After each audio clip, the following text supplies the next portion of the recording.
Hi, everybody. I don't know if you guys can hear me or not. I'm about to turn the cam on. Hi, Steph. Hi, Turn to Lone. Hi, Bedrock Workshop by Mez. I just gotta call you Mezzy. Good night, babe. I know you're like 3 hours ahead of me. You work so hard. I'm gonna turn off all this weird noise. So I did this lighting. I'm gonna show you guys in a second. I just need to get situated. Um, Here. Oh my God, I feel like it's so bright in here. Hi. All right. See, that's my lighting. It's not completely fixed, I feel, but so I feel like I'm gonna leave it like that tonight when I read, and then I'm just gonna move out of the way when I read. Probably be over here. I'm in the way because it's gonna be really boring to watch me read like this. I just wait. This is really far away too. I don't think I planned this. I don't have this set up usually. Okay, hold on.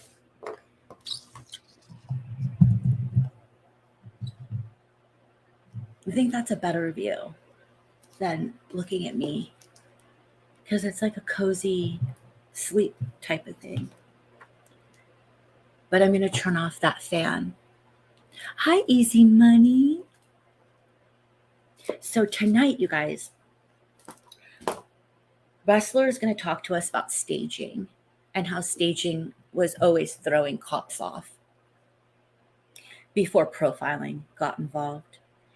And he's also going to talk about a certain criminal named Duane Samples, who was a Vietnam War vet who suffered from PTSD. So the first chapter is going to be about staging, and then the second chapter, we're going to get into Samuels. I'm sorry, why am I calling him Samuels? Um, Duane Samples. I think because Samples is such a odd last name. Okay, so I'm going to take a sip of water. I'm going to turn that fan off so it doesn't interfere with us. How's it sounding, guys? Does it sound good? I'm going to turn you guys on YouTube so I can see what y'all are doing. If y'all are being good. I can't believe I say y'all now. Can you guys hear me though? Asking. This whole time I'll be like speaking. Thank you. Hi, Darksea. Thank you for letting me know. Okay, I'm going to find my own account and try to. There I am. Oh, it's. But you're going to hear myself. Hold on, I got to turn down the volume. Yeah. Thank you guys. All right. Okay, I'm going to turn that off and we're going to start. So, you guys, did you all get comfortable? I hope you have your comfy, cozy outfits on, your drinks. I'm only doing water because my voice has to last for 2 hours. Candy, if you guys are into that. Hi, Really Real. Um, Whatever you guys are into, just get settled in. And if you're across the pond, across a couple of ponds like Darksea, then what time is it there, Darksea? Just get comfortable and relax, and we will get into it. Let me turn that thing off. Be right back.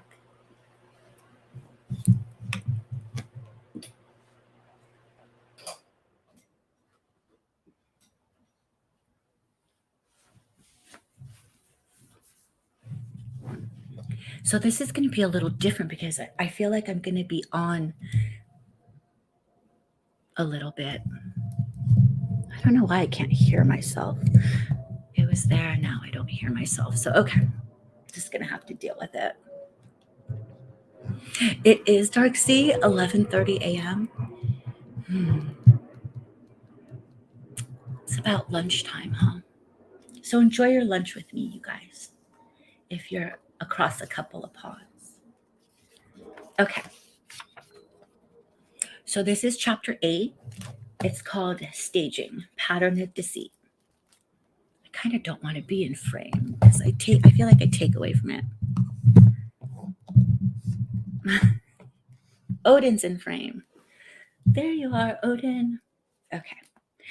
In this chapter, I'll take you through a handful of cases that initially baffled the police because the criminals had been so clever at staging the crime scenes.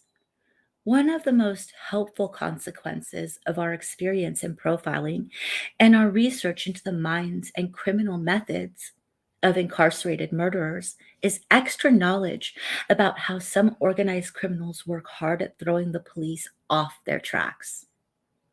A disorganized, violent criminal never bothers himself about deliberately misleading the police. You already know about stagings from detective novels or from reports about such common occurrences as husbands who've killed their mates in a fit of rage and anger and then tried to make the scene appear as if a burglar had come in and murdered the poor wife. The police almost always see through such stagings quickly. The cases in this chapter follow a similar pattern, but are far more ingenious. Indeed, in all instances, they had the regular authorities pretty much fooled for a while. In Columbus, Georgia, one February evening in 1978, a group of middle-aged and elderly women were at a party together. And the main topic of discussion was the mysterious series of killings of 7 other elderly women in Columbus.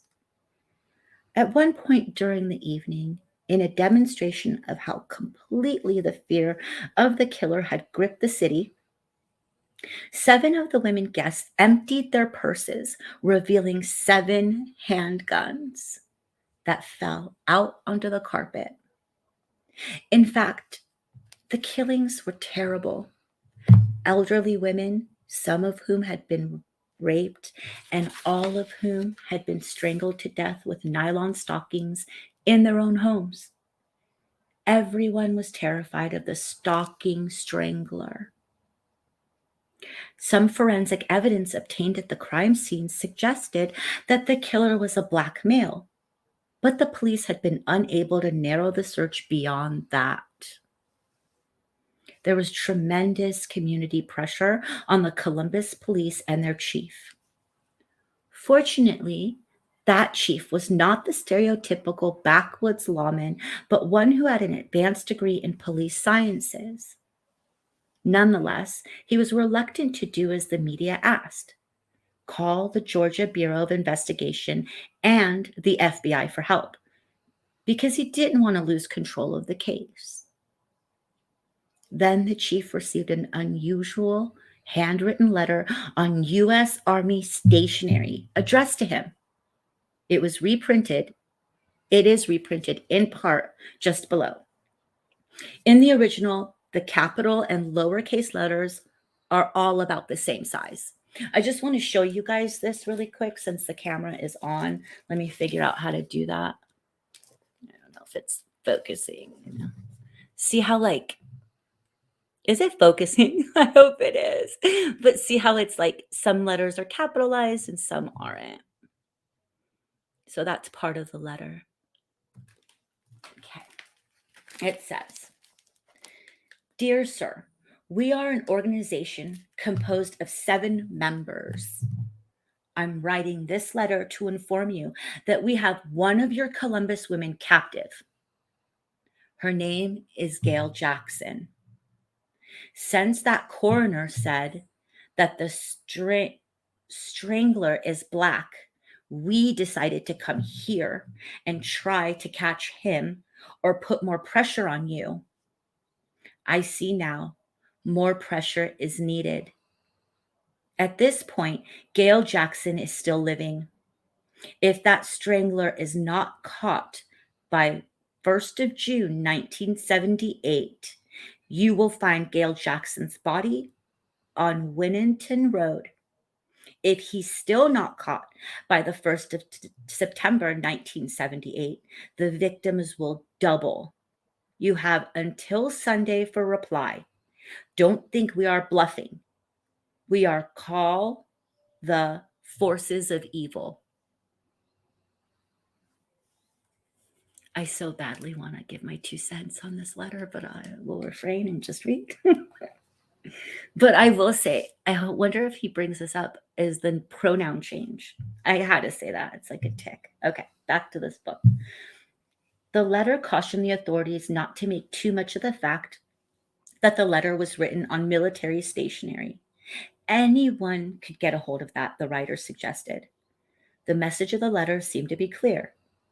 An organization of white men was going on a vigilante offensive, and Black women were going to die until the Black killer of the elderly white women was caught. Succeeding letters announced that the forces of evil had come from Chicago and that the police chief was to communicate with the organization through radio or television messages. A demand for $10,000 in order to keep Gail Jackson alive was also made. The chief at first disregarded the letters, but then he sent them to the newspapers, hoping perhaps to flush out the sender. And he also rechanneled some of his resources from going after the stalking strangler into chasing the forces of evil organization. He and his policemen looked hard for 7 white men, even telephoning to Chicago to see what the police there knew about such a white supremacist group. Then came a phone call to the MP desk at Fort Benning, Georgia, the large military reservation that abuts Columbus. A caller, claiming to be a representative of the forces of evil, said that Gail Jackson was going to be killed and asked, why didn't the police do something about it? 2 days after that phone call, at the end of March 1978, I was in Atlanta, Georgia, having dinner with an old Army CID buddy, Tom McGreevy, who had become deputy director of the Georgia Bureau of Investigation, for whom I was conducting a course at the Georgia Police Academy. Tom told me something about the Columbus case. He had become involved after the Columbus chief had finally realized that it was no longer in his interest to keep the state authorities at arm's length. He showed me the forces of evil letters and asked whether I could help. In addition to the letters, we had available some recorded telephone calls to the MP desk. Analyzing the communications, I immediately discounted the idea that Gail Jackson was about to be killed by a group of 7 white men in reaction to the death of 7 elderly white women. The evidence pointed precisely in the opposite direction. I thought the probable culprit was a single Black male. The style of writing in the letters, as well as the accent of the voice on the telephone call tape, made that a reasonable assumption. Once I had figured that out, the rest was easy. The letters seemed quite clearly to be an attempt to lead the authorities away from the most likely suspect, a person who was a known associate of Gail Jackson's. But what other reason would the killer have to write such a letter? Possibly to prevent the police from getting close to him, because he had already killed Jackson. It seemed likely that he had penned the letters in order to disguise the death. My analysis of the letters and the voice on the calls was seconded independently by the FBI's psycholinguistic consultant, Dr. Murray Miron.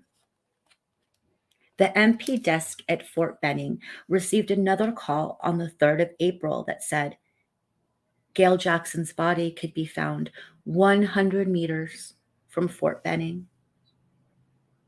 A quick search did locate her body, and the information went from the base authorities to McGreevy to me. Jackson had been a prostitute, well known in some of the bars in the vicinity of the military reservation. The medical examiner estimated that she'd been dead about 5 weeks. That is, she'd been killed prior to the time the letters had been written, as I had suspected.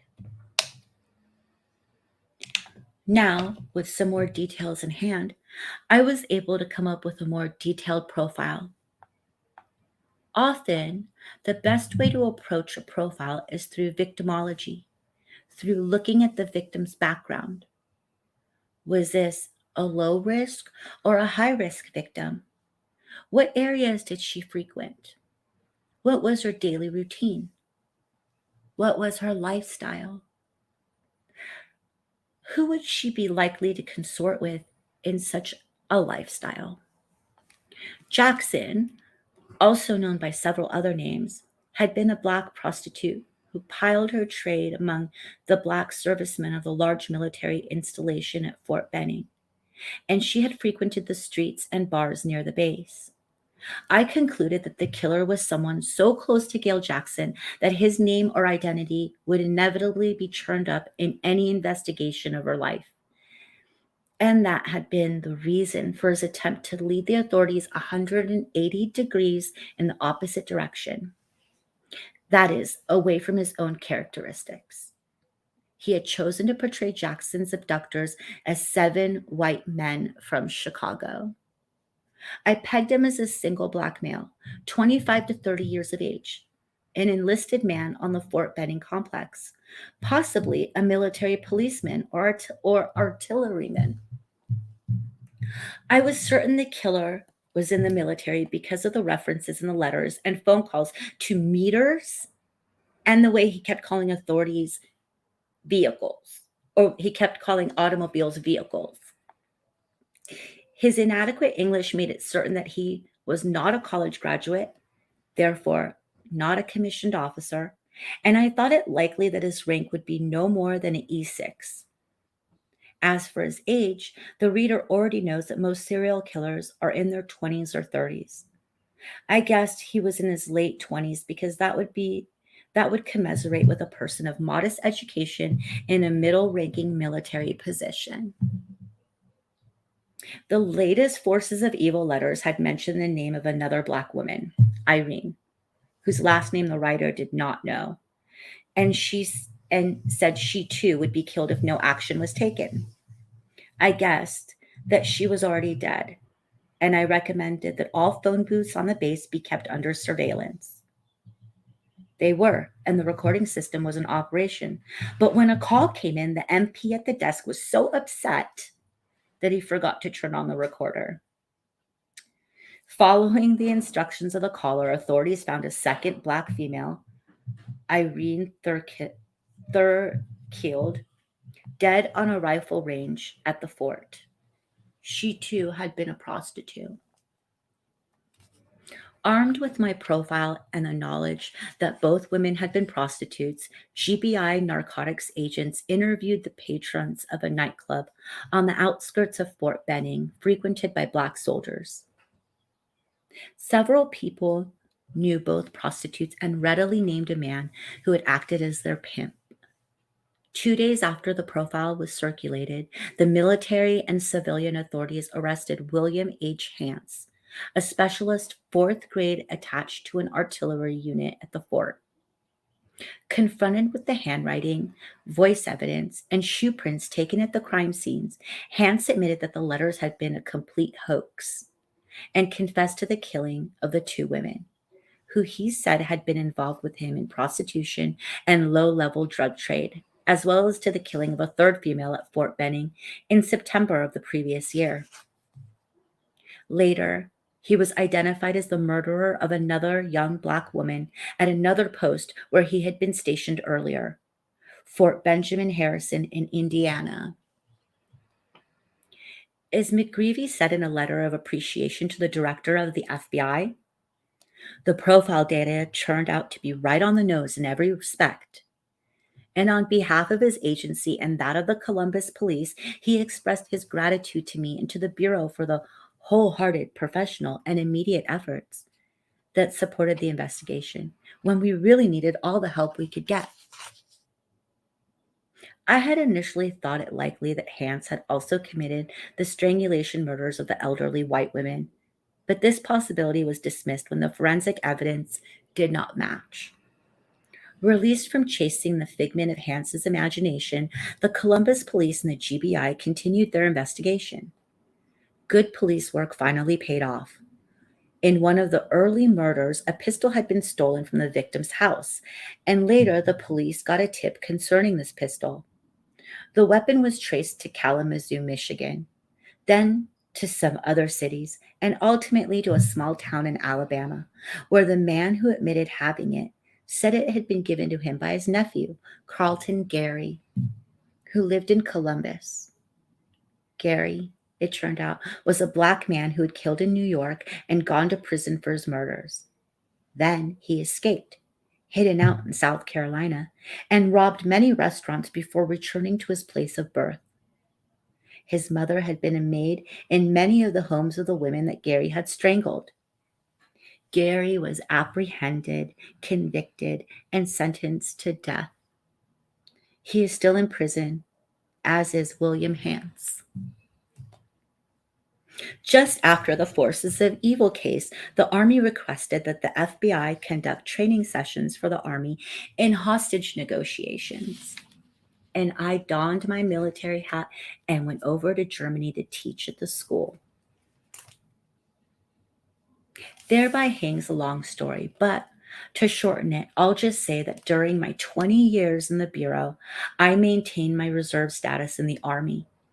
Since this was technically speaking against Bureau policy, I now and then had to do a bit of tap dancing to be permitted to keep my commission. Every other government agency not only allows but encourages its employees to be in the reserves. The CIA even has its own reserve unit that meets at Langley. But the FBI doesn't like divided loyalties. Nonetheless, from time to time, the Army would request that the Bureau provide experienced teachers for hostage negotiations or other similar subjects, and the task would fall to me. On this particular trip, I asked my associate, John Douglas, to come along as my backup. John had participated in a tense hostage negotiation in Milwaukee that was successfully resolved, and had also followed me in teaching our hostage negotiation course at Quantico. On the way home from the school, we stopped by prior arrangement at Bramshill, the British Police College, about 100 miles from London, that is a leading training facility for law enforcement in the British Isles, the counterpart of Quantico. I hope to establish some contacts there and stir up some interest in an exchange program. We met the commandant of the college and some of the other high-level officials, conducted a few guest lectures, and sat in on some classes.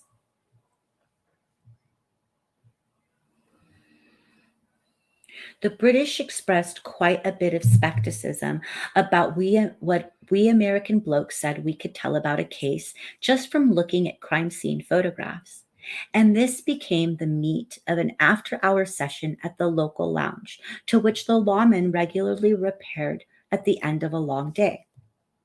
Douglas and I sat at the lounge drinking beer with John DeMille, a police officer attending the college just then, and a man who was investigating the most notorious multiple slaying case that had resurfaced since Jack the Ripper.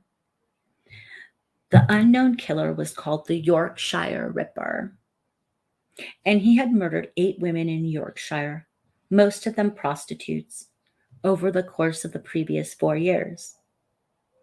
There were 3 survivors of his attacks, but all they'd been able to agree upon was that the attacker had been a white man of adult age and average size.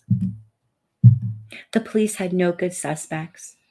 For instance, they were suggesting to police stations that the killer would be a man born between the years of 1924 and 1959. That is, anywhere between 20 and 55 years of age. DeMille described the crimes to us, much in the manner that we would later come to associate with Ted Bundy, the killer bludgeoned women and then sexually assaulted them as they lay dying. After death, he mutilated their bodies with a knife. In the past year, Damal told us, Chief Inspector George Oldfield had received 2 letters in the mail from, quote, Jack the Ripper, and then a tape recording, also sent through the mail. A 3rd letter had been received by a major newspaper. These had become the focus of a renewed manhunt. Oldfield, near retirement age, was under considerable public pressure to find the killer before he struck again. This was the largest case ever in Oldfield's jurisdiction. He had many people trying to second guess him and criticizing the police for not being able to apprehend the killer. Oldfield had the tape electronically analyzed, the background noises amplified so they might be identified, and was going all out to share his information with the public. A lot of time and money was spent on tracking the killer through use of his tape. You could telephone a number and listen as a tape was played for you, then offer your comments if you thought you recognized the voice, or even the precise origin of the fairly thick backcountry Geordie accent. Hundreds of police officers were roaming the area of the murders with tape recorders, playing the tape for the citizenry and soliciting their comments, and the tape was also being broadcast on radio and television. We said if we wanted to see the crime scene photographs and offered to do a profile of the likely offender after we'd seen them. But such photographs weren't available at Bramshill just then. However, someone had a copy of the tape recording and proceeded to play it for us. The speaker was an adult male and spoke with a slow, measured voice. There was considerable background noise, and the tape lasted about 2 minutes. I'm Jack. I see you're still having no luck catching me. I have the greatest respect for you, Georgie, but you are no nearer catching me now than 4 years ago when I started. I reckon your boys are letting you down, George. You can't be much good, can you? The only time they come near touching me was a few months back in Chapeltown when I was disturbed. Even then, it was a uniformed copper, not a detective. I warned you in March that I'd strike again, but I couldn't get there. I'm not quite sure when I'll strike again, but it will definitely be some this year, maybe September, October, even sooner if I get the chance. There's plenty of them knocking about. They never learn, do they? I'll keep going for quite a while yet. I can't see myself being nicked just yet. Even if you do get near, I'll probably just top myself first. Well, it's been nice chatting to you, George.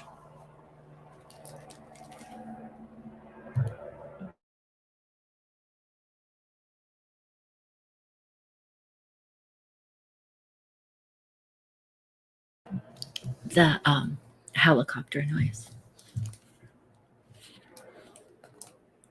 Okay.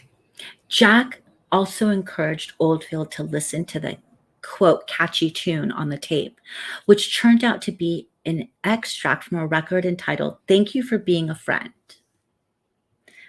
By the time we finished listening to the tape, more than a few people had gathered at our table.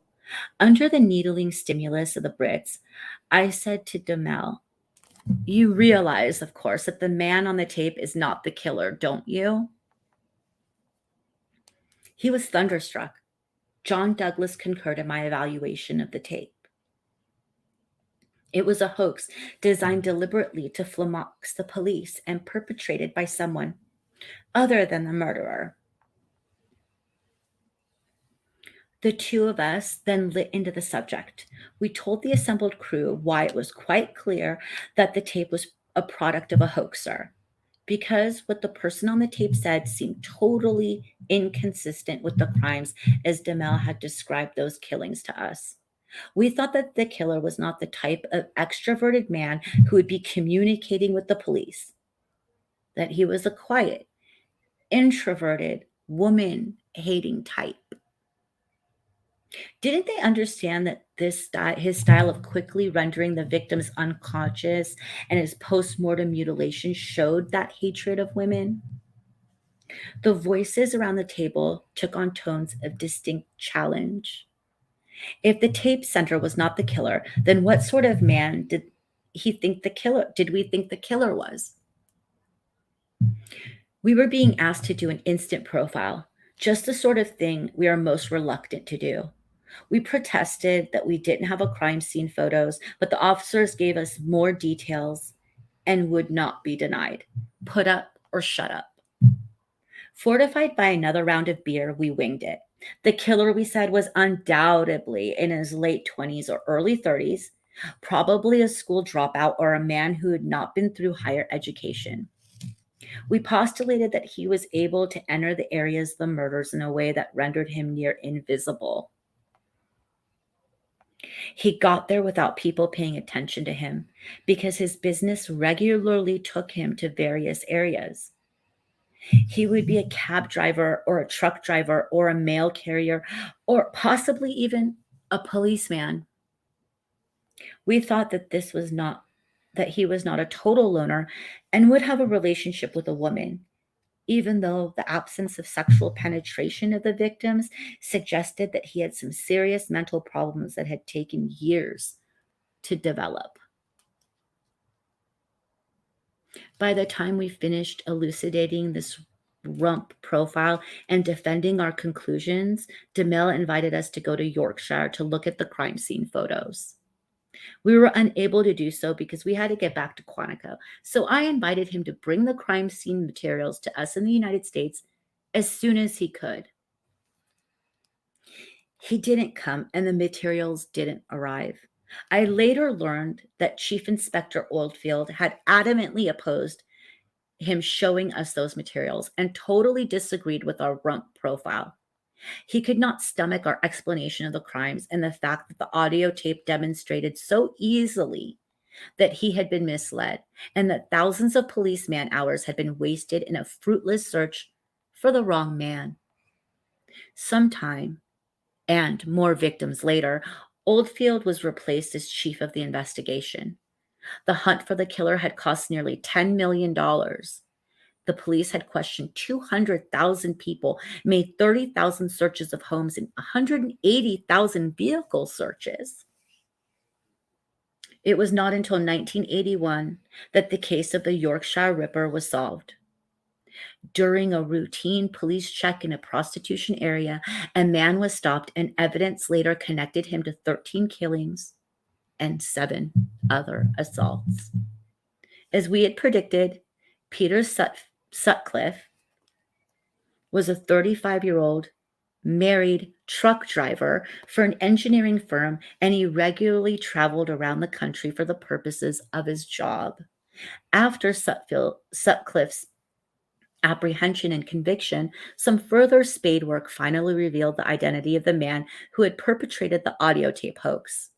He was a retired police officer who hated Chief Inspector George Oldfield and had sent the tape to vex him. In the small town of Genoa, Ohio, in late February of 1980, teenager Deborah Sue Vine left her friend's house at 8 in the evening and headed for her own home 2 blocks away. She never arrived. The next morning, her father, vice president of a local bank, reported her missing. A search of the area between her home and the friend's home turned up one of Deborah's mittens. Later that morning, an aunt who was staying at the Vine home received a telephone call from someone she described as a white male in his late teens or early 20s with a Southern or New England accent. He said, "We have your daughter. We want $80,000 or you will never see her again." The aunt asked to speak to Deborah and the caller hung up. The aunt told police that because of the unique characteristics of the Genoa telephone system, she believed the call had been a local rather than a long distance call. The following day, Deborah's father received another call at his residence from a man he thought was speaking with a Mexican accent. He had claimed to have Deborah and wanted $50,000. Mr. Vine, too, asked to speak to his daughter, and the caller said that Vine would just have to trust him and that instructions for delivery of the money would be given later. The phone call was recorded. Because ransom demands had been made, the FBI was able to enter the case. Genoa is 20 miles from Toledo, and the Cleveland office of the FBI became involved. What seemed like a big break came the next day, 3 days after the abduction. Some of Deborah's clothing was recovered about 2 miles west of Genoa at the side of a country road, and the remainder was found the following day on another country road in the same general area. Near her sweater was a crumpled up handwritten map on yellow legal paper. The map depicted the general area where the clothing was found, and markings on it seemed to indicate that a search ought to be made near a bridge over the river. The authorities went to the bridge and found tire tracks and 2 sets of footprints that indicated someone had dragged something to the bridge. A police dog, brought along to sniff, was quite excited about these findings, but a search of the river found nothing. The police thought it certain they had found the dump site of the body, and they continued to search along the river. A tape recorder had been set up to monitor the Vine family's phone, but no further messages from the abductor were received just then. In my early days at the Bureau, I had been assigned to the Cleveland office and still knew many of the agents there. As so often happened, I was in the area of the crime, conducting a road school, and the Cleveland office learned about this and contacted me. From FBI agents Dick Wren and George Steinbach, I learned the details of the abduction, such as were known then. Heard about the sequence of finding the clothing, looked at the map, listened to the tape recordings of the ransom demand phone call, and came to an immediate conclusion. The clues had been deliberately staged and were misleading. The police had been directed to the supposed dump site by a detailed map, and they were meant to believe that the body had been thrown into the river. When I encountered a deliberate staging, the immediate need is to look in precisely the opposite direction from the one that the perpetrator wants me to face. Since the caller avowed that Deborah was alive and that there would be more ransom demands, I told my colleagues from the Cleveland office and the local Genoa authorities that the staging indicated that Deborah was almost certainly dead. Given the usual patterns of these sorts of crimes, it was likely she'd been picked up by someone and then raped or sexually assaulted, and most likely had been killed during the assault. It was probably not a well planned abduction, more of a spur of the moment thing, and the death had been unexpected. After the killing, the killer had had some moments of panic, then had settled down to make a plan for keeping the authorities at bay. The abductor must have felt that any real investigation of the victim would lead to him as a likely suspect, and had staged the dropping of the clothing and the map and the tire and drag marks by the river as attempts to steer the investigation in precisely the wrong direction. He's trying to lead you to a place where you'll never find the girl, I concluded. The phone call also seemed deliberately phony, especially the Hispanic accent. "Hey, mon, I need the money right now." It seemed like the comic Jose Jimenez accent, not the real thing. The tape was sent on to Dr. Murray Miron of Syracuse University, the Bureau's psycholinguistic consultant, for more precise analysis. But in light of the other evidence, I was certain that it was just another aspect of the staging. I thought to myself, this is a community of 2,000 people. The likelihood that the abductor is so visible to the police that he knows the investigation will stumble across him unless he keeps it away from him by every means possible. I sat down and worked up a profile of the likely offender. He would be an athletically built white male in his late 20s to early 30s. I thought he was athletically built because he had been large enough to abduct Deborah from the street without interference, and also because I guessed that he was the sort of antisocial personality who compensated for his personality by muscle building, driving souped-up cars, and wearing cowboy boots. Reasoning along the same lines, I described him as a macho, aggressive sort of individual, one who would be very neat in his appearance and might well have a reputation of a ladies' man. Believing that this was the spur of the moment crime, I thought that the pre-crime stresses most likely had to do with a man's trouble with a woman. This had been a affront to him. And in reaction, he had grabbed the first attractive, vulnerable young woman he came across. The ransom notes, drawings, and staging of the scene made it a virtual certainty that the perpetrator had been someone extremely familiar with police procedure. I postulated that the abductor had been a police officer, a private detective, or a security officer, but that he was now unemployed and had been so for 6 to 9 months. I thought it likely that he'd been in a number of scraps in his life, one of which might have led to the termination of his most recent employment and possibly to the end of his relationship with a woman. Since I was equally certain that he would have been divorced at least once and in trouble with a woman, either a former wife or a girlfriend. During this unemployed period, I guessed he would also have had a scrape with the law that would have resulted in an arrest. For most people whose personalities tend to get them fired, troubles do not come singly, and they pyramid after such a basic prop as a job is removed. This man's rage was great enough so that he would most likely have been unable to stay out of trouble once he had lost his job and his wife or girlfriend.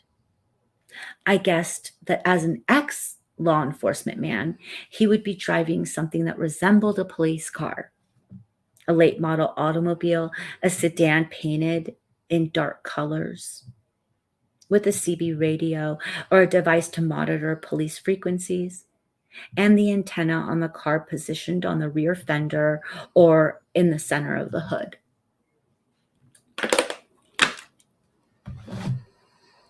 As a reader will have discerned from many of the other cases reported in this book, many killers like to take on the color of authority in order to control situations and victims.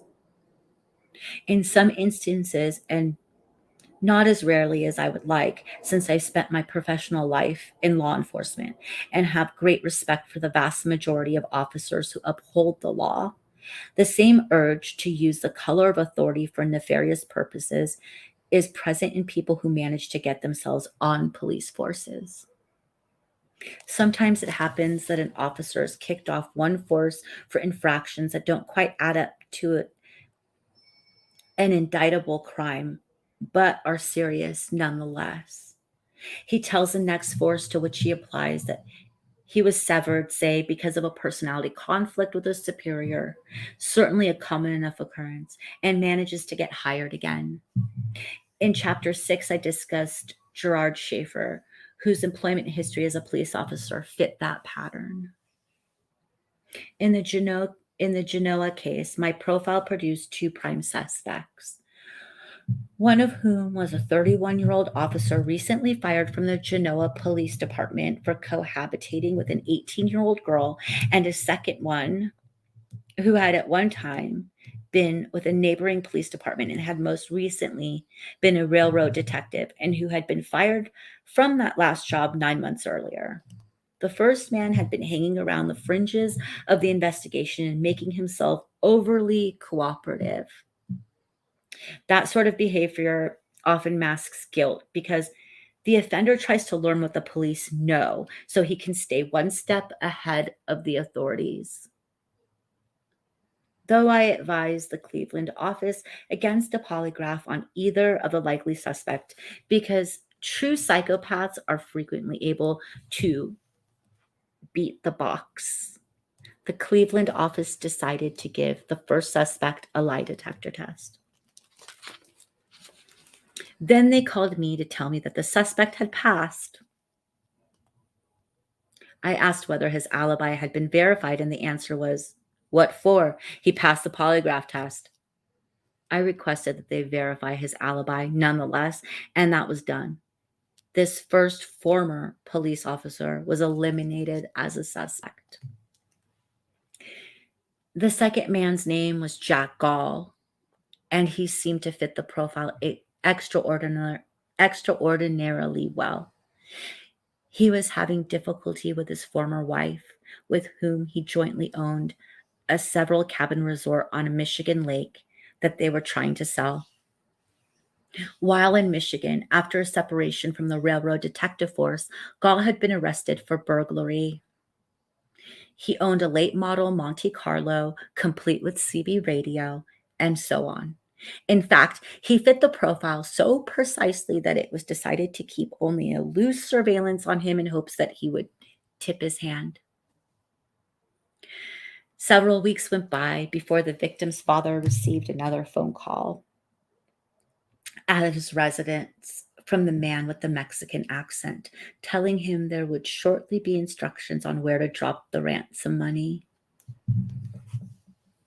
That he was now sure the caller was Jack Gall because Gall had sometimes regaled fellow officers with his Mexican accented stories.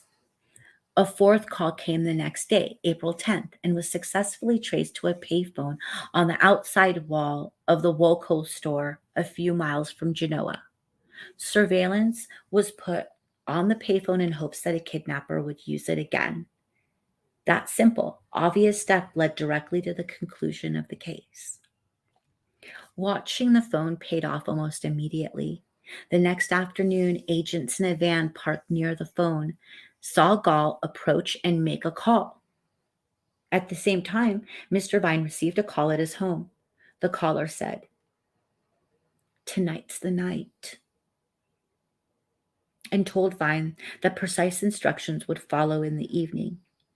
Agents in the van snapped photos of Gall making the call at the same time that the message was being recorded from Vine's phone. After hanging up, Gall reached into his shirt and drew out a folded up note, which he attached right under the phone booth table, being careful to do so with white gloved hands so he wouldn't leave fingerprints for the police to collect and identify. Gall then sped away. After pursuing him for a few blocks, the agents decided not to track him further because he seemed to be tail conscious. Anyhow, his residence was known and was also being watched. In the evening, Vine received a call telling him to go to the Woolco phone booth where he would find further instructions. They were in the note taped under the table, and that note was the first in a series of 9 that Gall had block lettered and catched in similar places. Vine and some agents hidden in his car were taken on a several-hour chase all around the country, kept running from payphone to payphone, told to switch vehicles and so on, until they were at last directed to a location where Vine was supposed to leave a suitcase of money and be told where to retrieve his daughter. The whole chase was watched by a Bureau aircraft and sophisticated surveillance machinery, and Vine finally left the suitcase at a remote spot near a river. It was not picked up, nor was his daughter returned. 5 hours after making the journey to the river, Vine retrieved the suitcase and took it home. The cruel charade had been tolerated on the slim hope that the kidnapper still held Deborah alive, but it produced nothing. This part of the hoax was mounted, it seemed, in an attempt to give Gall an alibi, since during the several hour chase from phone booth to phone booth, Gall's car was observed in his own driveway.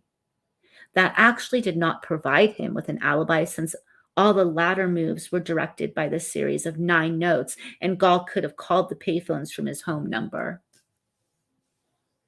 Though the body of Deborah Suvine had not been found, the authorities now had ample evidence on which to indict Gall for extortion, and they did so. He was quickly convicted and sentenced. Genoa Chief of Police Gary Truman recently told me that he believes this case would have gone unresolved if the authorities had not had my profile and the assistance of the FBI. The police pursued Gall for murder, especially after the victim's body was eventually found. Deborah's body was discovered in a deserted location near to Genoa, but opposite from where X marks the spot site had been indicated on the phony map. The body was wrapped in an electrical blanket, and there was hope that this blanket could be identified as one stolen in the Michigan burglary for which Gall had once been charged. As of this writing, the murder charge has not been brought, but Gall is still incarcerated for extortion. The veneer of incomprehensibility in a crime scene not only covers the evidence in the cases of violent murder and rape that make the bulk of this chapter, but also in cases that are far less bloody, far more common, and seldom make the headlines. One such interesting crime scene became a recent assignment for me in 1991, months after I'd retired from the FBI. A psychologist in a major city on the West Coast had been retained by an insurance company to evaluate a claim of $270,000 for damages to a home, damages apparently caused by vandals. Faced with a crime scene that was difficult to assess, the psychologist wanted me to evaluate it and do a profile of the likely offender or offenders. I was a good choice because in 30 years of law enforcement work, I'd seen hundreds of vandalism scenes on military bases and installations, government buildings, private property, virtually every sort of place that could be hit by vandals. The psychologist planned to send me color photos of the scene, the police reports of the incident, and his comments on the matter. I told him to go ahead and send me the photos and police reports, but to hold back on his own comments until I'd made my evaluation. That was the procedure we'd followed for years in the FBI. In an attempt to give my independent opinion, we tried not to look at anyone else's conclusions before making our own evaluation. We'd routinely ask police departments seeking our help to send us only first-hand reports and photos. If they insisted on shipping their conclusions anyway, we'd ask to have them sent in a separate and sealed envelope. And once we received that envelope, we'd put it aside until after we'd made our own judgments. Any other way of working would have prejudiced independent examination of the evidence.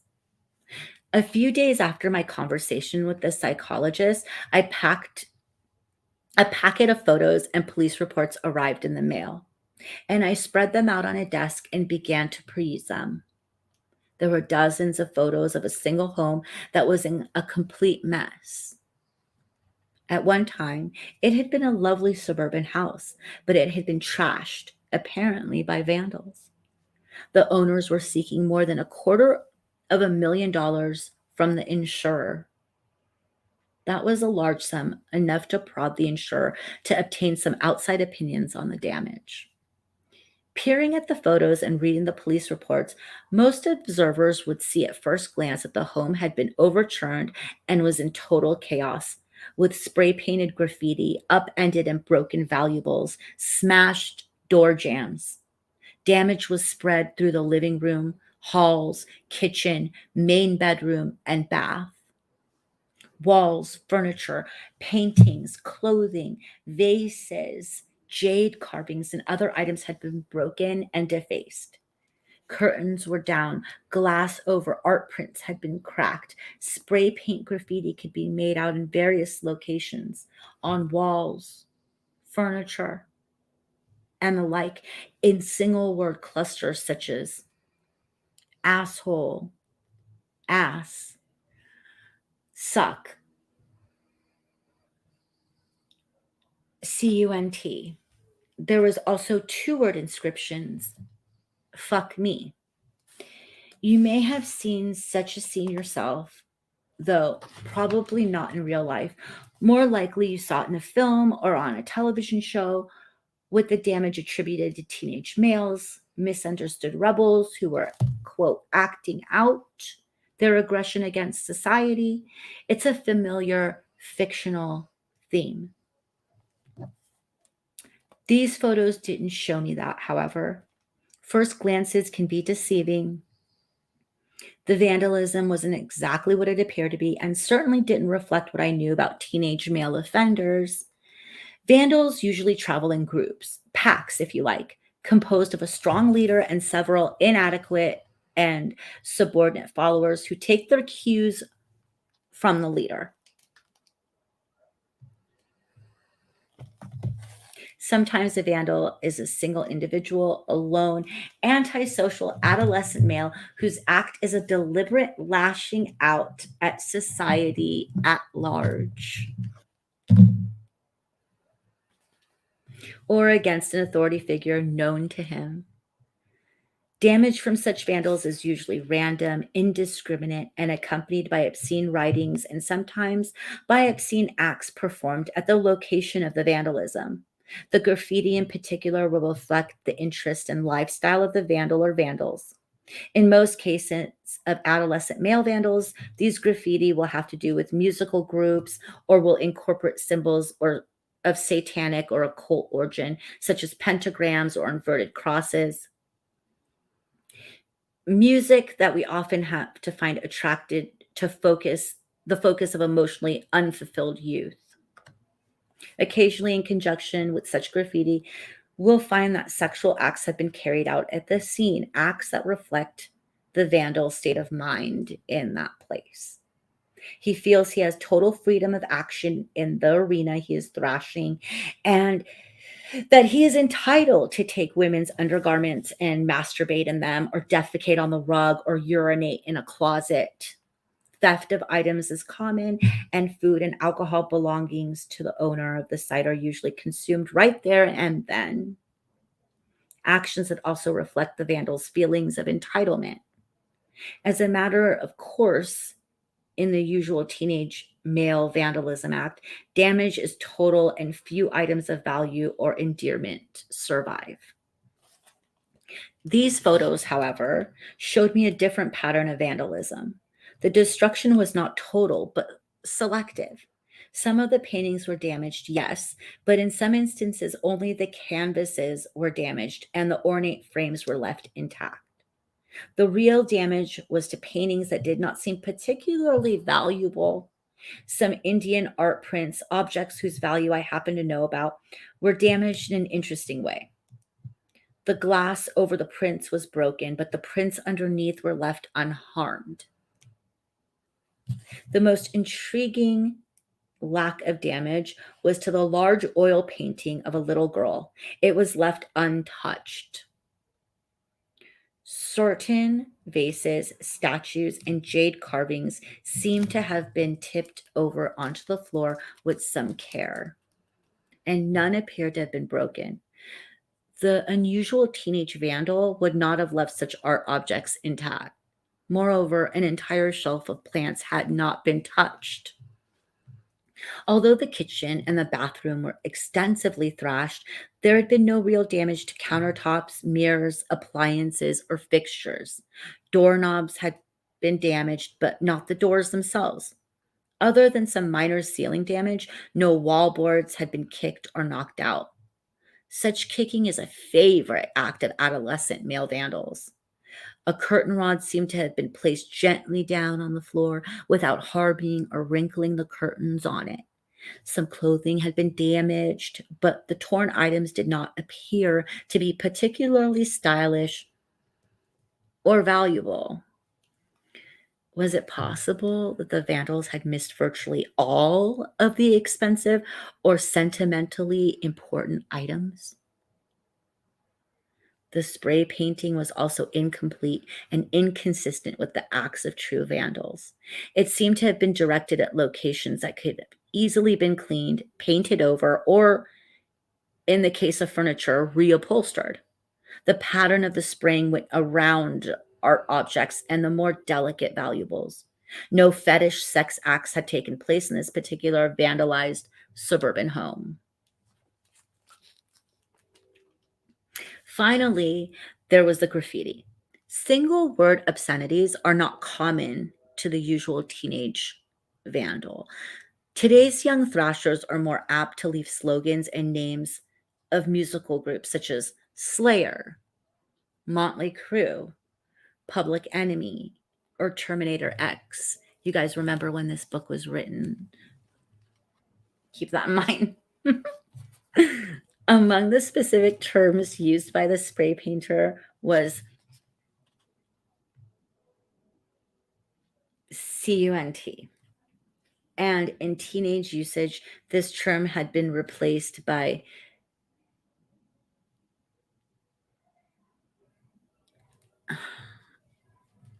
the P word. Last of all, and especially meaningful, I thought was the inscription F me, F you, would have been more typical of a hostile or arrogant young male, but F me? Taking all these factors into consideration, I wrote up a profile of the probable offender. I specifically rejected the idea that the vandals had been a group of adolescent males.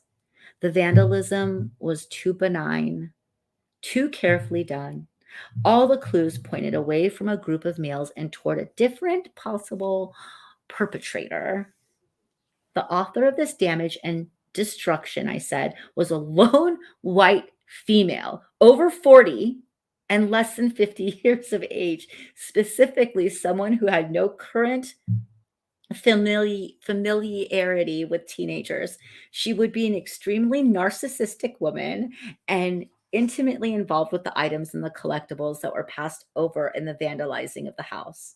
I postulated that she would be a woman who had difficulty with interpersonal relationships, someone who had been through several divorces in her lifetime.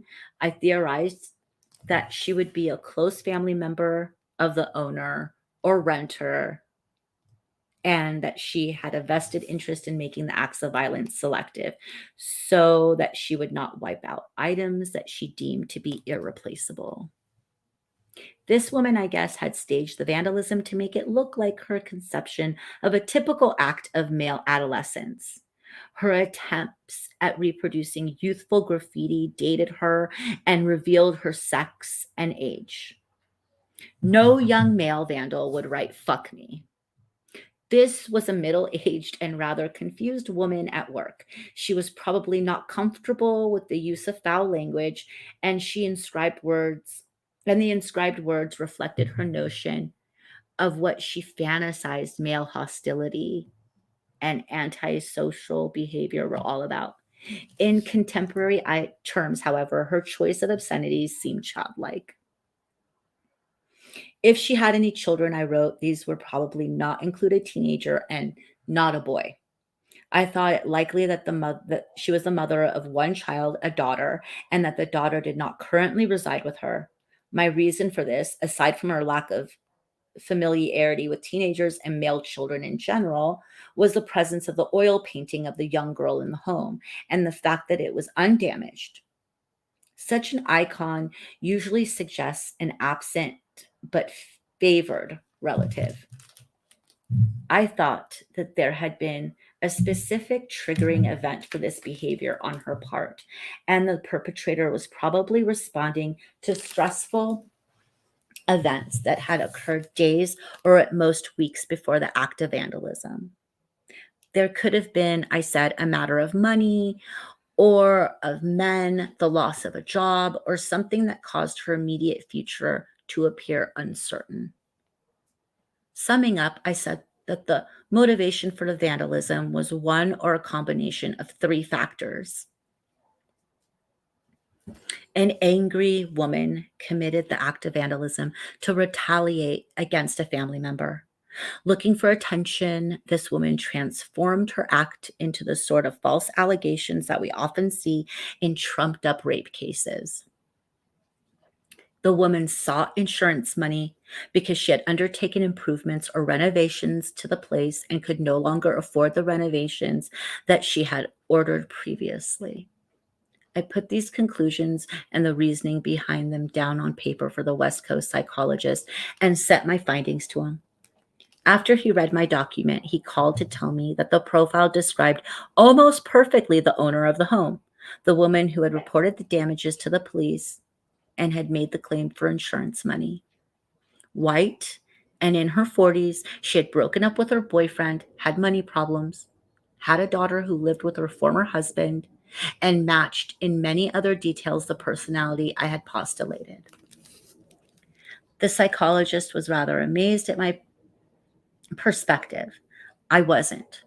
Compared to the profiles of unknown, vicious, antisocial criminals that I had struggled to compile and make accurate over the past 17 years in the FBI, this attempt at puzzle solving was kid stuff. Chapter 9 is called To Kill Again. I'm going to shut my door really quick. Hi, the weird mom. Thanks for coming. Yes, it's Odin. Odin's having a grand time enjoying the relaxing bed. Are you relaxing? Yes. You love it? It's soft? You like the fireplace? You loving it? Want to give me kisses? Want to give me a kiss? No? That's okay. I'll be right back. Hi, Looking Beyond. Good to see you. We're just entering chapter 9. Let me close the door to take out outside noises.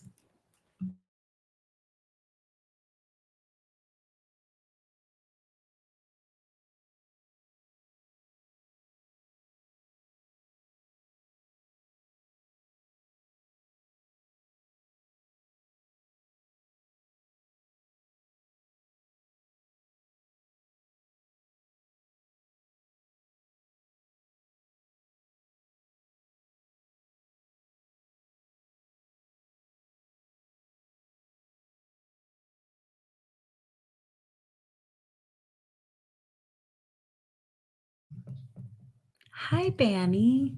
You guys, I dropped my microphone when I just got up. Thank gosh I had it on mute because that would have really disturbed people if people are sleeping. Okay. Getting back into it. Okay. To Kill Again. Police officer Kilburn McCoy looked like a cowboy with Clint Eastwood type good looks, and both he and his police officer wife Janet were attending a class I was teaching at an academy near Salem in 1980, Salem, Oregon in 1980. At the end of the week, McCoy asked me to go down to his police station and look at the files on a murder committed in 1975 by a Vietnam veteran named Duane Samples, who was now in prison. McCoy thought Samples would be an excellent addition to the murderers we were interviewing for the Criminal Personality Research Project because even though Samples was not a serial murderer, he had been convicted of killing just one person. He was articulate, a college graduate with a degree in psychology, and seemed to have the sort of overwhelming violent fantasies characteristic of serial killers. Samples' crime had taken place during one terrible night in the small town of Silverton, Oregon. On December 9, 1975, Fran Steffens, her 18-month-old daughter, and her friend, Diane Ross, were in Fran's apartment, and a casual acquaintance, Duane Samples, came over for some beer, marijuana, and conversation. Samples was a counselor at a local drug clinic, a Vietnam vet in his early 30s who had knocked around quite a bit and had had fleeting relationships with several women in the area. He was interested in Fran, but his interest was not really reciprocated, though Fran did not send him away. As the evening wore on, the women became tired. Fran went to bed alongside her daughter, and Diane sat on the couch, listening to Samples. He was boring her stiff with his stories of Vietnam, and she finally told him that she was tired and that he ought to leave. Samples left. Diane drifted off to sleep on the couch, then woke up to a strange, warm, sticky feeling and discovered she'd been cut severely on the throat, across her body, under her breasts, and from the navel upward. 2 feet of her intestines were hanging out. It wasn't even the cuts that had awakened her. It was Fran's screams as she was being dragged into the bedroom by knife-wielding Samples. Diane somehow held her arms around her torso and ran out the door. With 2 hands wrapping her gut, she couldn't hold up her pants, which had also been cut. She stepped out of them and stumbled down the block and into a neighbor's house, through the kitchen and into the bedroom where she told them, "I've been cut. Call a doctor. I'm dying." She worked hard at not giving in and falling asleep, thinking that she would die if she did. When the ambulance came, she heard someone say, "No need to hurry. She won't make it." However, they did hurry, and Diane Ross did make it. She remained alive and was able to tell the police that Duane Samples was killing Fran Steffens. The police rushed over to Fran's residence, but found Fran already dead, cut in a similar manner to Diane, around the neck and on the torso. Blood and intestines spilled out over the bed she shared with her daughter, who managed to sleep through and escape Samples' slaughter. Blood was smeared on Fran's thighs, evidence of post-mortem attack on the body. There was also defensive wounds on the hands, showing that Fran had attempted to fight off her attacker. Samples was actually well known to the police in the area, principally through his counseling work, but also because he even played softball with some of the cops. An all-points bulletin alerted a pair of officers who drove to the apartment Samples shared with 2 other men in a nearby town. He wasn't there, but they found him shortly, and he surrendered peacefully.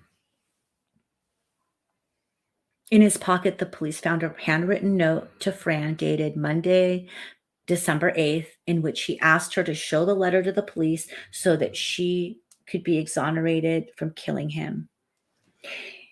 It said that he set forth to threaten Fran with her life unless she did as he instructed her. She was instructed to either eviscerate and emasculate him, or he would, quote, gut and mutilate her and her kid. The note went on to say that being killed by a beautiful woman was a, quote, lifelong fantasy come true.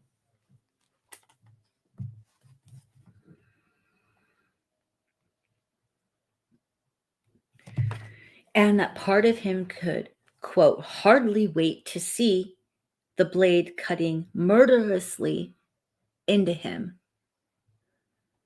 Samples claimed he had taken this note to Fran, who had refused to kill him, and this refusal had triggered his killing of her. It was a remarkable note, and we'll come back to it later in the case. Police and psychologists who interviewed Samples that night and in the following days said that he was oriented, knew who he was and where he was, knew right from wrong, and knew enough to ask for a lawyer. There seemed to be no evidence of psychosis as the basis for the crime. There was clear premeditation and thought involved in the crime. Samples had left the house, gone to his car, taken a fish filleting knife, and come back with the intent to kill both women. Diane even believed she'd heard him coming down the block after her as she struggled to reach the neighbor's home. He was arraigned and charged with one count of murder and another of attempted murder. During the pretrial period, Samples and his attorney reviewed their options, and Samples weighed the issues very methodically, even putting them down in rows and columns on a piece of paper later obtained by the prosecution. He was deliberate in his actions in this regard. His very deliberate actions in this regard show that his mind was working rationally at the time. Samples faced three choices. He could plead not guilty, stand trial, and risk having Diane Ross take the stand and testify to very damaging things about him. If he pleaded not guilty by reason of insanity, Diane could still be called to testify, and her story might outweigh his contention, supported by the note from Monday, December 8th, that he had not been in his right mind when he committed the murder. Samples and his attorney seriously considered the insanity defense for a time and unearthed his diary and other evidence of his long-standing preoccupation with disembowelment for use in such a defense. The Monday, December 8th note was also going to play a large role in that defense. It could be construed to show more than premeditation, clear mental instability. In my view, the note was actually too well composed and thought out to reflect real instability. It was a creation of a semi-trained psychologist working hard at creating an alibi. The third option, which Samples eventually embraced, was essentially a plea bargain. He pleaded guilty to murdering Fran in exchange for the charge of attempted murder of Diane Ross being dropped. This meant she would never be able to testify against him. In return, Samples received the maximum sentence available in the state of Oregon, 15 years to life. With good time and a little luck, he figured he might be out of jail in 7 to 8 years. After Samples pleaded guilty, was sentenced, and began serving his time, the media lost interest in his case. Diane Ross recovered and moved to California, and Fran's daughter was raised by other members of her family. The prosecutor's office later admitted that because of the guilty plea, the prosecution had not looked extensively into Samples' background. Some evidence had been gathered, however. The note from December 8th referred to a lifelong fantasy of disemboweling by a beautiful naked woman, and this had indeed been a reoccurring theme in Samples' life for some time. At age 5, he slept in a bed between his mother and his pregnant aunt. The aunt had had a hemorrhage and lost a lot of blood in the bed before miscarrying. The idea of spilling out internal organs seems to date back to this time. Later in childhood, he was stimulated by seeing an ant on his belly and felt that he wanted the ant to bore a hole through him. At the age of 13, playing Russian roulette, he accidentally shot himself in the abdomen. In a journal entry made after his experiences in Vietnam, he wrote that this was the fulfillment of a fantasy dating back to his childhood. A quote, gushing compulsion to feel steel in his guts. Initially, the fantasy had been of his own murder, committed by an Amazon woman spearing him during sex.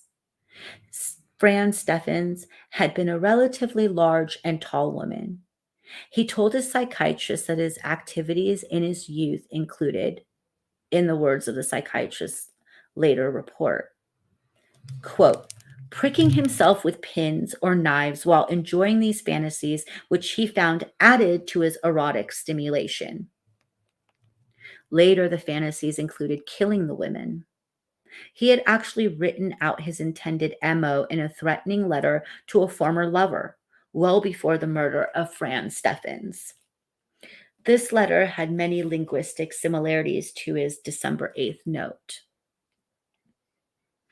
It warned her that when she was in bed with a new partner, he would erupt from the bowels of darkness to open with razor knife his taut throat. The letter goes on to explain in excruciating detail how Samples was going to disembowel both his former girlfriend and her new lover, sadistically torture them, and partake in their sexual act so that semen, blood, and other bodily fluids would all intermingle in orgasm and death. It would be the greatest sexual experience any of them had ever had, and it would be their last, including himself. After he had fatally wounded them, he also planned to turn the knife on his own gut so that they would be mutually dead together. From an initial look into Samples' background, a picture emerged of a smart man in the top 5% on the intelligence scales, a Stanford University scholarship student who'd received his degree in psychology in 1964, then gone into the Army. He claimed to have served in Vietnam as a forward observer, calling in artillery strikes against Viet Cong positions. He came back to find life in America had drastically changed. Enough so, he later said, to dash his idealism. After his Vietnam service in 1966 to 1967, he'd become a drifter with his own drug and alcohol problems. He was a bartender here, a social worker there, unemployed for long stretches of time, moving from town to town, steadily north and west. He was evidently unable to hold a steady job until he translated his own problems into an ability to talk to people about these addictions and won a counseling position for students and teenagers in the nearby Salem area. Friends and colleagues considered him a good counselor, and he had many allies in the social work community. In light of his background, many people would have concluded that the murder Samples committed was an isolated, bizarre event, perhaps induced by drugs. Most people who knew him casually, however, saw only the surface and had no access to his depths or insights into understanding the complexities of his character. On another visit to Oregon, during which I was also going to interview several other murderers in the state's prison system, I decided to try to see Samples. He came readily to the interview, a balding, thin man nearing 40, with wire rimmed glasses and an intelligent gaze. A thoughtful and soft spoken man. He worked in the psychology section of the prison as a clerk and was a willing worker, participating in such experimental programs as biofeedback to teach inmates how to deal with aggressive feelings. I made my pitch and asked him for an interview that would help fill out the 57-page questionnaire that we were then using as the basis for a statistical analysis of the lives of murderers. He said no. Samples explained that he did not see himself as being the same sort of person as the serial killers and mass murderers whom I had been interviewing, and therefore did not want to be included in the program. He did talk to me unofficially for about an hour, during which he said that he was studying as well as working in the psychology section of the prison and planned after he was paroled to get his PhD in psychology. He wondered whether having completed his doctorate, he would get a job with the FBI's behavioral sciences unit. Incredulous, I told him that the FBI would probably not agree to hire anyone with a prison record. I felt that in talking to me at all, Samples was merely stroking his own ego and fighting boredom.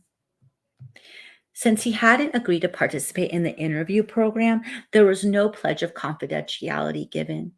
I took no notes and did not run a tape recorder. I thought that was a finale of my involvement with Samples.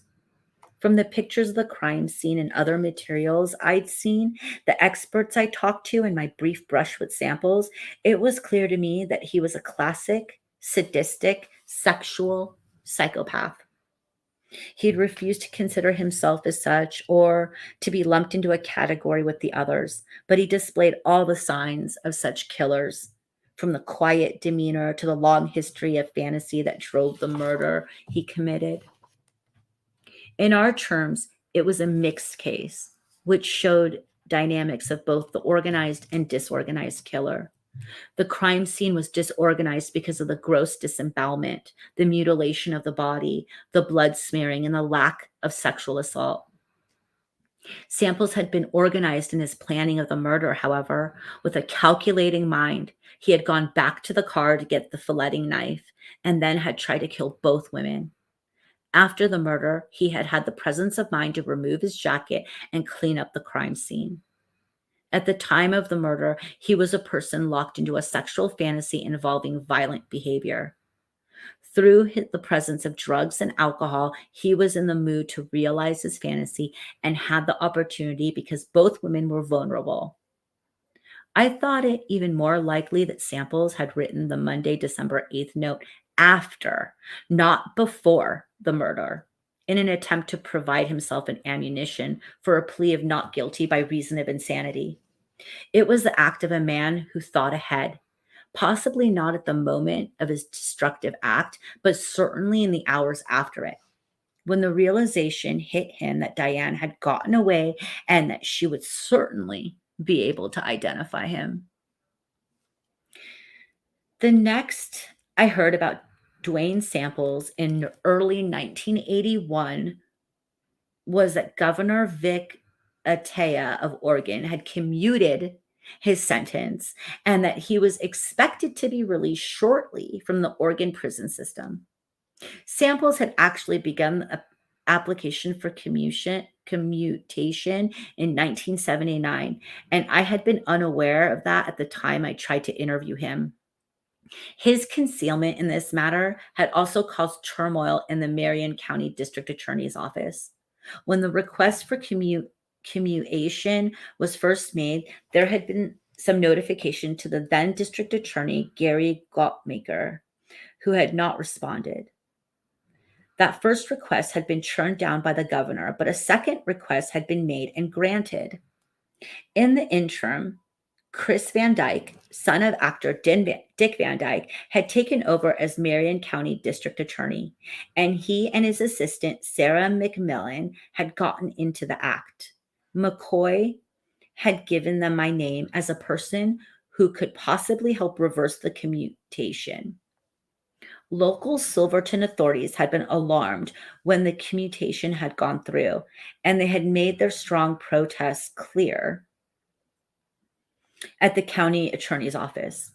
Van Dyke had become outraged that the governor would have made such a commutation without allowing the prosecutor's office an occasion to present a recommendation against Samples' release. McMillan wanted to know whether I could come out and testify with the prosecution against letting Samples out of prison.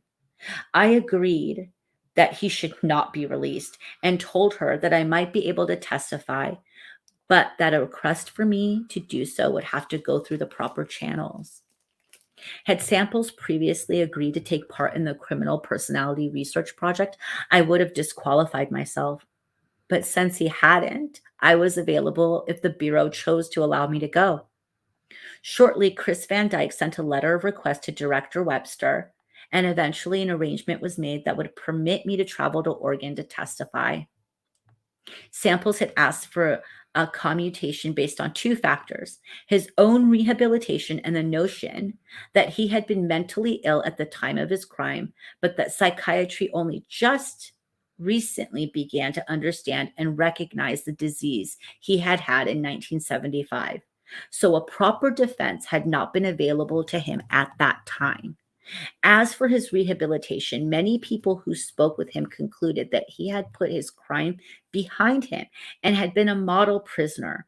He displayed all the correct behavior of a properly rehabilitated man. He wept when discussing the murder, said that it was a terrible thing, and argued that he could now control his aggression and would never commit such an act again. In the United States, Samples' defenders argued, "We do not judge people before crimes are committed." Therefore, Samples should not be prejudged as to any future crimes, and he should be given a chance to redeem his life. Samples' rehabilitation claims were of the unusual sort. What was unusual was his innovative assertion that the murder of Fran Steffens had been a direct result of his suffering from post-traumatic stress disorder, PTSD, and that therefore he had not been responsible for that murder. This particular mental disorder had not been diagnosed in psychiatry in 1975. When the second edition of the Diagnostic and Statistical Manual of Mental Disorders had been the standard reference, and so hadn't then been available for his defense. Part of what Samples said was true. All he could have found in the 1975 edition was something called transient situational disturbance, sometimes observed in veterans, a disturbance that had to do with sleeplessness, inability to hold a job, irrationality, and sexual problems as a result of stress from a variety of sources, one of which was the stress associated with being in combat. In 1980, the third edition, known as the DSM-3, had been published, and in it, transient situational disturbance had been upgraded from a rainstorm to a typhoon. That is, there were a few paragraphs about PTSD. Most of the description made reference to stress that was other than war-related. Nonetheless, a definition was there. This was the straw at which Samples grasped. His experiences in Vietnam, Samples claimed, had left him shattered and, after years of torment, had tragically surfaced in his murder of Fran Steffens. With counseling in prison, Samples now felt he had conquered this disorder that had once pushed him to snuff out a life. He hadn't been responsible for the murder in 1975, he contended, because of his PTSD. But now he had He was triumphant over the post-traumatic stress, and moreover, he was rehabilitated, and so he should be set free. Two psychologists supported Samples' claim. One was in private practice and was receiving Veterans Administration funds to see Samples in prison on a regular basis. The second was an academic who had extensively studied veterans suffering from what was just becoming recognized as post-Vietnam stress syndrome. Lawyers who spend their time working for business corporations know enough to stay out of a complex criminal case, though they have a degree that says they're capable of handling one. Frankly, I thought these mental health professionals in the Samples case were similarly out of their depth.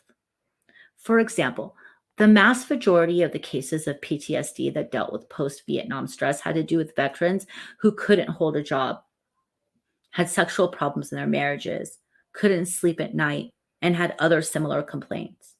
To my knowledge, there was no other case at the time in which PTSD was extended beyond these rather ordinary complaints to cover the disemboweling of two women. I did not doubt that Samples might well be suffering from some sort of stress as a result of his having been in combat in Vietnam. But the fantasies that directed him to kill one woman and nearly kill the second had begun well before his Vietnam experiences and were the controlling aspect of his motivation to murder. PTSD aftershocks usually occur within weeks or months after precipitating traumatic event. Samples' murders had been committed 10 years after he returned from Vietnam. High in the pantheon of Samples' arguments for commutation was his contention that while in Vietnam, he'd watched two fellow officers die rather horribly of disemboweling wounds. Samples even remembered their names. Hugh Hanna and Randy Ingram. Their deaths had scarred him mentally, he said. According to the academia's report, Samples watched Ingram, a close friend, literally being shredded by a Claymore landmine, he recalled, placing the bleeding parts of his body into a basket for medevac and seeing the blood run out of the basket as it was lifted up into the helicopter. Samples also avowed that he was a war hero, decorated for bravery in Vietnam, but that in his dreams, he now saw his medals as being the color of dried blood. While in prison, Samples had married a woman who worked for a predominant advertising and public relations firm that was well connected in political circles in Oregon, and she had helped push for commutation. I thought it a bit out of character for Governor Atiyeh to have turned down the request the first time, but to have agreed the second time to commute the sentence. Atiyeh was a former businessman and state legislator known to be very much on the side of law enforcement, and publicly so. An antique gun collector, Atiyeh would later pose for an advertisement for the National Rifle Association, which included a statement that said in part, "As a governor, I'm concerned with crime protection in Oregon's penal system. And like other NRA members, I want guns to be used safely and legally. We believe strict punishment is the best solution to crime with a gun." In his several years as governor, 100 commutation requests had crossed his desks, all denied but 4, and the other 3 were virtually without controversy. One of these, for example, was of a wife who'd killed the husband who'd abused her for a decade. Well, perhaps the governor had given bad advice about Samples or had decided that releasing Samples would be a gesture of goodwill toward the community of Vietnam veterans who had not been well treated by the public at the time of their return from the service, but who were being hailed in retrospect as heroes by incoming President Ronald Reagan. I had some time before I was expected to go to Oregon, and in the interim, I did some digging. As a reserve officer in the Army's CID, as well as being an FBI agent, I not only had access to Army records, but also the experiences to know how to evaluate those records. I asked the Army to check and see whether officers by the name of Hanna and Ingram had been killed in 1966 or 1967, and obtain a copy of Samples' discharge form, a DD 214. Everyone who's discharged from the service gets a copy of their own 214, and it shows their service record, including all medals and citations. Samples' 214 showed no medals for bravery. Another document in those records were special orders addressed to Hanna that covered many topics. Among them, ones that mentioned Samples' name in another paragraph also mentioned a Randy Ingram. The Army further informed me that while men with the names of Hanna and Ingram had been wounded in that time period, neither had died, nor were there dead officers with names that were somewhat similar but spelled differently. Interestingly, the 2 mental health professionals who were willing to testify on Samples' behalf appear to not have researched his claims about his war service to the point where they could have better determined whether or not the patient was telling the truth. I thought it likely, though, that Samples had requested and received his Army documents. He conducted an extensive correspondence from prison, for instance, managing to win a monthly disability check based on his stressful experiences in Vietnam.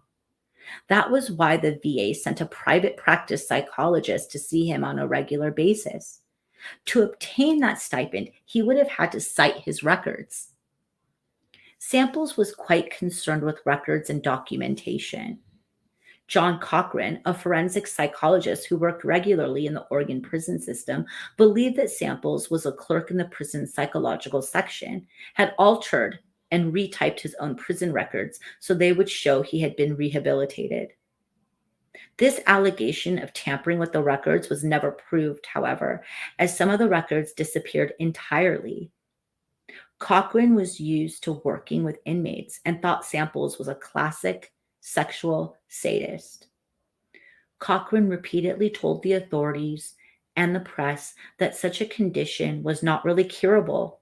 In other words, that despite the outward signs, Sample was not rehabilitated because he could not be. There was reason to believe, Cochrane said, that if Samples was released, he would kill again. He recommended against the commutation, but his expertise was disregarded.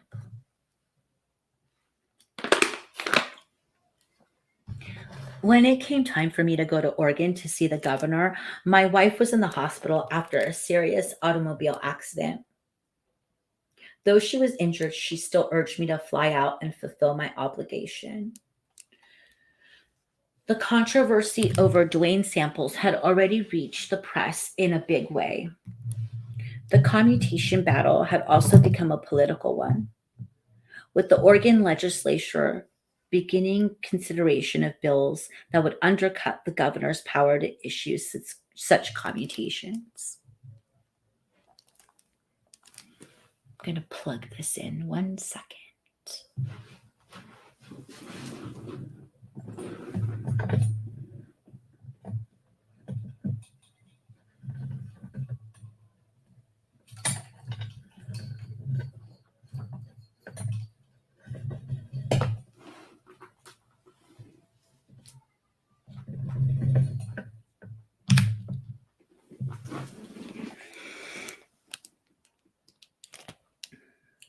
Statements in the pages of the Oregon newspaper and on television news programs articulated the arguments of both sides. One side said that Samples had been rehabilitated and that if our society believed at all in the rehabilitation of prisoners and in the possibility that mental disease can be treated and reversed, Samples should be given his chance at a new life outside prison walls. Many psychologists and psychiatrists, though not those who'd worked regularly in prisons, held this view, as did Vietnam vets and their political supporters, and many liberals. It was an attractive view to hold, one that saw human beings as capable of change and growth, one that believed in the ability of psychiatry to treat mental disease, and in an optimistic prognosis for a man who seemed to have been rehabilitated. The other side contended that Samples was a sexual sadist whose outbursts had been constrained only because he had been behind bars, that there was a distinct chance that if released, he would repeat the murderous behavior that had already landed him in prison, and that therefore he should not be released. It was, in a sense, a pessimistic view, one implying that psychiatry can understand mental disease, but that some conditions are beyond treatment, and that had reference to the fact that many inmates in prisons repeat their crimes after their release and have to be caught and incarcerated again. To my mind, both arguments were a little windy. I prefer to reason from facts, and the facts I had found all indicated that Samples fit the pattern I had already observed in so many cases of serial murder, in which a man whose violent fantasies had been developing since childhood eventually realized those fantasies and murdered someone. Samples' own writings, his driftings, drugs, and bad relationships with women in the years prior to the murder, the details of the murder itself, and his lying about his military record and the source of his problems all were indications of recognizably psychopathic behavior. The Oregon prison system already held several men who had similarly fit the pattern and committed multiple homicides, including Jeremy Burdos and Richard Lawrence Marquette. Both had been prematurely released from prison by the state after a history of bizarre fantasies and violent acts in their younger years, only to kill when allowed to return to free society. In nearby California, Ed Kemper had killed many more people after his own premature release from an institution where he had been placed for having murdered his grandparents when he was a teenager. None of these murderous fantasies had subsided. Even after incarceration, they were stable while in custody, but that was not an indication that they would be capable of living on the outside without again resorting to murder. Near the end of June 1981, and the night before we were to see the governor, the prosecution's team sat down together. In addition to Van Dyke, McMillan, and myself, there was Dr. John Cochran of the Forensic Psychology Service of the Oregon State Hospital, Stephen H. Jensen, Unit Director of the Correctional Treatment Program at the hospital, and Dr. Peter DeCourcy, a Portland psychologist who had evaluated samples in 1975 just after the murder. We discussed what we would do the next morning, and in the course of it, I suggested to Van Dyke that since Sample was basing his commutation on post-Vietnam stress syndrome, and his claims could be verified or refuted through examination of his military records. Van Dyke had had these in his hands, but hadn't looked at such things as the DD-214, which showed no awards for valor in combat and certainly no Bronze Star. Nor had the prosecutors thought to ask the Army, as I had, whether Hugh Hanna or Randy Ingram had really been killed in combat. Sarah McMillan asked me if I could find out whether Randy Ingram was alive, and I said she ought to do it officially, but said I'd make a try as well when I returned to Quantico. Next morning, we went to the state capitol building to make our presentation. I was up first, and I found Governor Atiyeh visibly nervous. When he asked me whether I was from the local FBI office, and when I said I'd come from Quantico, he wanted to know what this issue had to do with the FBI, since it was not a federal case. I explained that I was an expert on violent criminal behavior and had come at the request of the Marion County authorities, a request that had gone through the proper channels at the FBI. We had expected this sort of challenge. I had even discussed it with the legal counsel people at Quantico and at FBI headquarters before traveling to Oregon.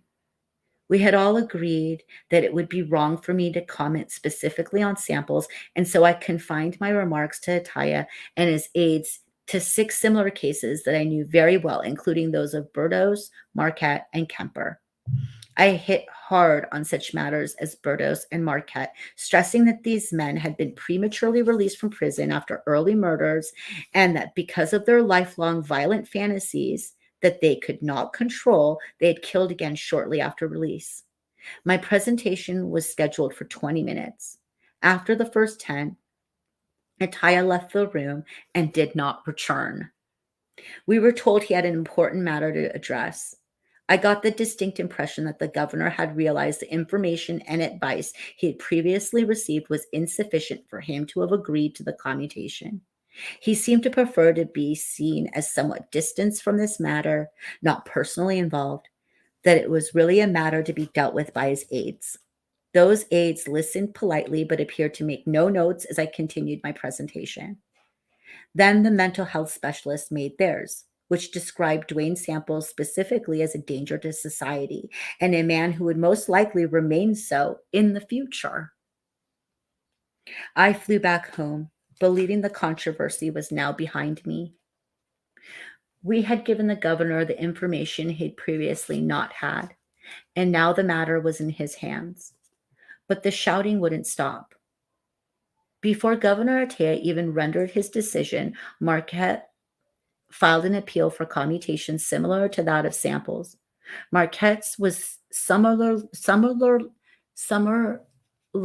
turned down. Atiyeh's decision on Samples was eagerly awaited, but not forthcoming. In the next month or so, under the prodding of Sarah McMillan, I managed to locate Randy Ingram, who was an insurance salesman in Illinois. He had been enlisted, but not an officer in Vietnam. and had been wounded. But he said he didn't remember Samples, though he had been with Samples' artillery unit. I conveyed this information to Macmillan, who publicized it widely. Then Samples struck back. The man who had died, he said, was named Ingram, not Ingram. There's an extra A in there, as he had previously insisted. The Army confirmed that the man with the name had died in Vietnam during 1966 or 67, but had had nothing to do with Samples' unit. Samples' other blow was to insist publicly that the prosecution team's presentation was faulty, since it spoke of a sexual crime, and he said, there had been no sexual attack during the murder. How could there be a sexual crime without sexual conduct? He argued. As the reader knows from the earlier cases and examples in this book, the lack of penetration of the victim's body is characteristic of certain types of disorganized murderers who are nonetheless fulfilling sexual fantasies in their killings. But this explanation requires a lengthy narrative to be effective. And in the arena of the public mind, it is not able to overwhelm that sort of phrase that Samples used, the sort that fits neatly into a television soundbite. The controversy interested the CBS program 60 Minutes, which did an investigative segment that was fairly shallow.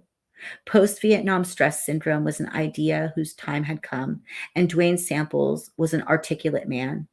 Together, those elements proved irreversible to the news program. CBS presented a sympathetic view of Samples' plight. By this time, Samples knew all the right things to say and what to display in his behavior. How could such a polite, contrite man be disbelieved? The United States was putting the Vietnam War behind it, and we had to be understanding about its last victims, our soldiers who had fought and come home to disdain.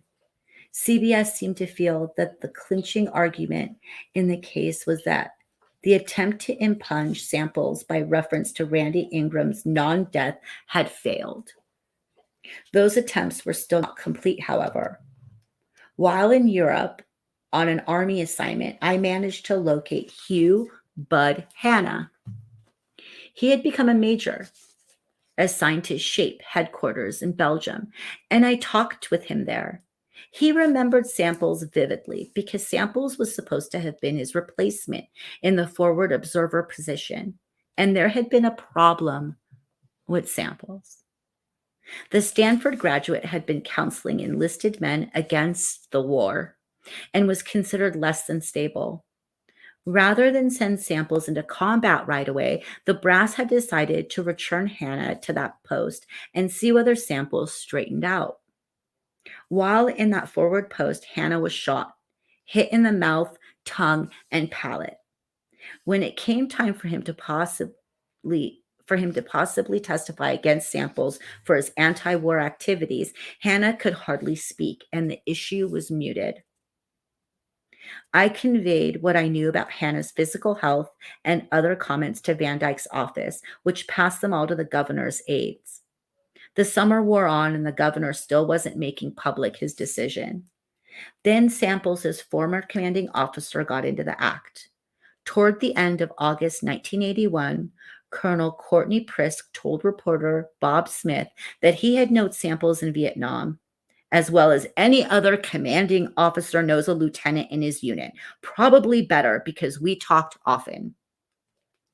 In Smith's article, printed in the Silverton Appeal Tribune, Prisk went on to say, Duane showed concern for the entitlement of the times. He was a guy I thought needed frequent counseling to keep his spirits up. He was strange. Not peculiar, but strange. He was disturbed by things that did not disturb others. Prisk pointed out the fact that Ingram and Hanna were alive, not dead, and recounted that there had been one casualty in his unit from a claymore mine, but it had been 300 yards from Samples. And he doubted that Duane had even seen the event, though it had been talked about in the unit. Prisk summed it up for the reporter. I believe Samples has taken 2 or 3 things he saw or heard about and fabricated them into something. Samples was a good soldier and did a good job in Vietnam. There's no question about that. That's why that whole stress thing is just so much bull. Maybe it was the commanding officer's statement that finally swayed Ataya or his aides. Maybe it was the convincing presentation that I and the other members of the district attorney's team had made. Or maybe it was the public outcry that expressed itself in pressure from the state legislature in the form of pending legislation to limit the commutation powers, and in alarm from many ordinary citizens expressed in the letters to the editor columns of the newspapers. But in late 1981, Ataya reversed his commutation decision. Samples would serve out the remainder of his sentence until the parole board, if ever, saw fit to release him from prison. After the commutation decision, Samples came to believe that I was the culprit, the man who had unfairly confined him to jail, and he mounted a campaign against me that took several reams of paperwork and several years to resolve. The boogeyman could not be someone like John Cochran, who had known him well, or any of the other mental health professionals who had treated him and who had been at the forefront of recommending that he be kept in prison for a good long time. No, the culprit had to be the hired mudslinger from Washington, the man who had wanted to interview him officially, but whom Samples had turned down. Samples enlisted state legislators and even a United States senator in the process, writing letters to ask them to prod the bureaucracy for an investigation of my role in the whole affair. I had slandered him in front of the governor, Samples alleged. I had no business saying anything about his crimes or those of serial murderers. I wasn't a PhD in criminal psychology and therefore was not academically certified enough to know anything about anything. As in usual, when the bureaucracy is prodded, an investigation is undertaken, and everyone has to spend a lot of time and paper answering the inquiry. That's what happened as a result of Duane Samples' typing away in prison and trying to get me. Fortunately, both Van Dyke and I had proceeded precisely by the book and had a lengthy paper trail to cite and show to anyone who was interested. Eventually, I had to give a sworn deposition to the FBI's Office of Professional Responsibility.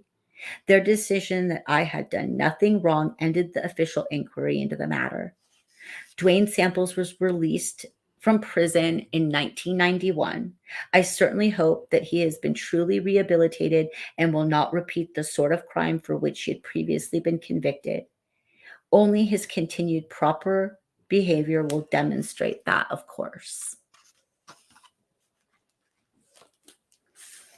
That's it, guys. How long was that?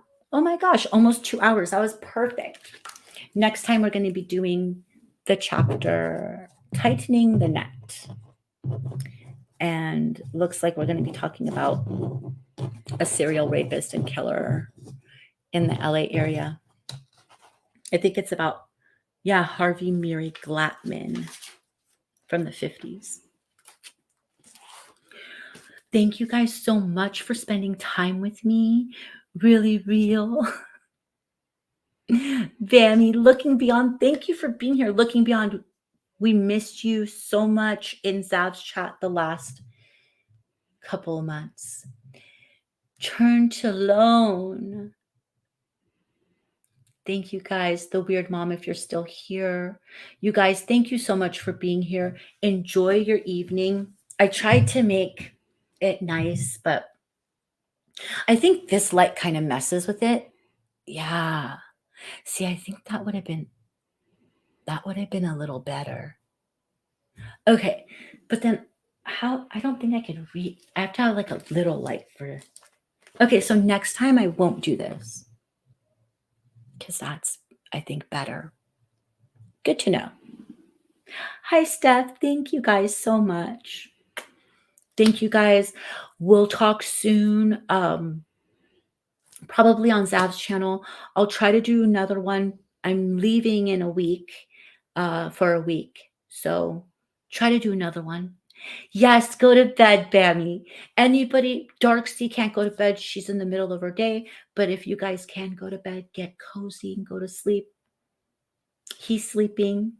Good night, everybody. Thank you so much.